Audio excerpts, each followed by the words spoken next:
When the black grouse saw that the brown grouse were having such success, they could no longer keep quiet.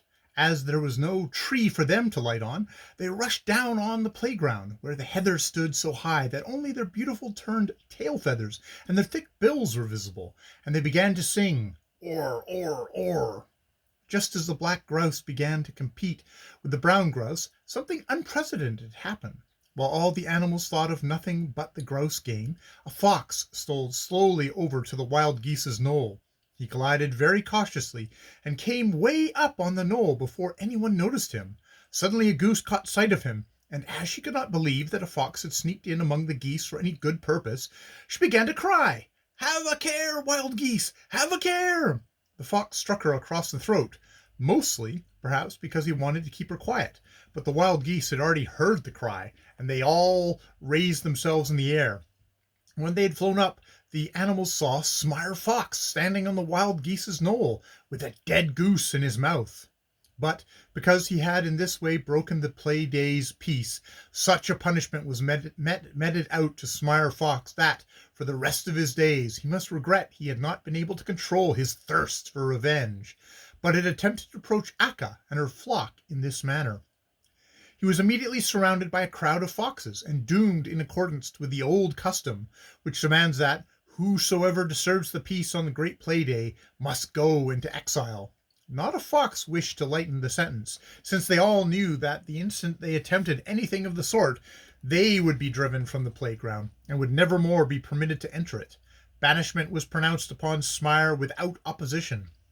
He was forbidden to remain in Skane.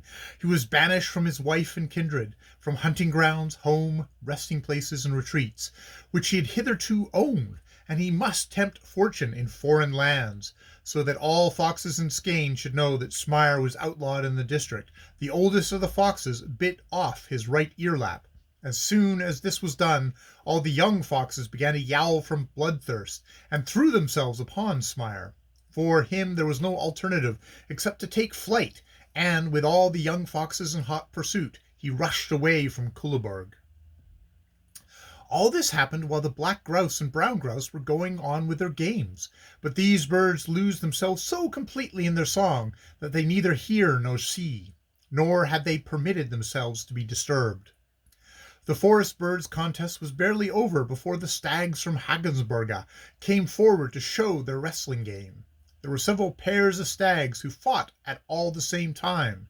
They rushed at each other with tremendous force, struck their antlers dashingly together so that their points were entangled, and tried to force each other backward. The heather heaths were torn up beneath their hooves. The breath came like smoke from their nostrils, out of their throats, strained hideous bellowings, and the froth oozed down their shoulders. On the knolls round about there was breathless silence when the skilled stag wrestlers clinched. In all the animals the new emotions were awakened. Each and all felt courageous and strong, enlivened by returning powers, born again with the spring, sprightly and ready for all kinds of adventure. They felt no enmity towards each other, although everywhere wings were lifted, neck feathers raised, and claws sharpened.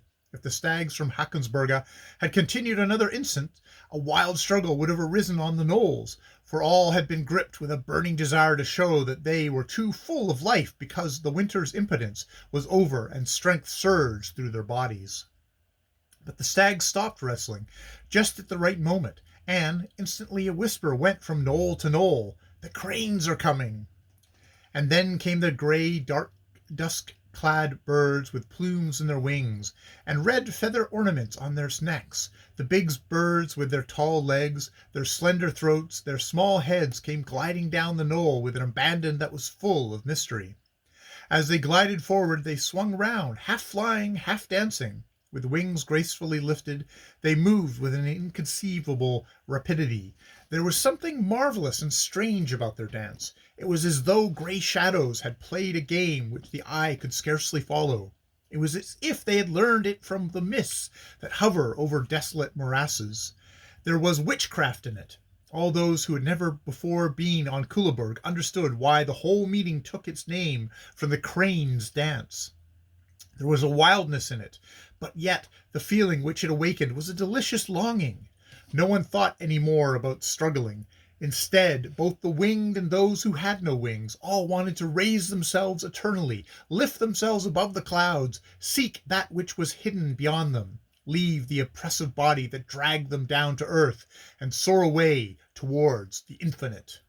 Such longing after the unattainable, after the hidden mysteries back of this life, the animals felt only once a year, and this was on the day when they beheld the Great Crane Dance.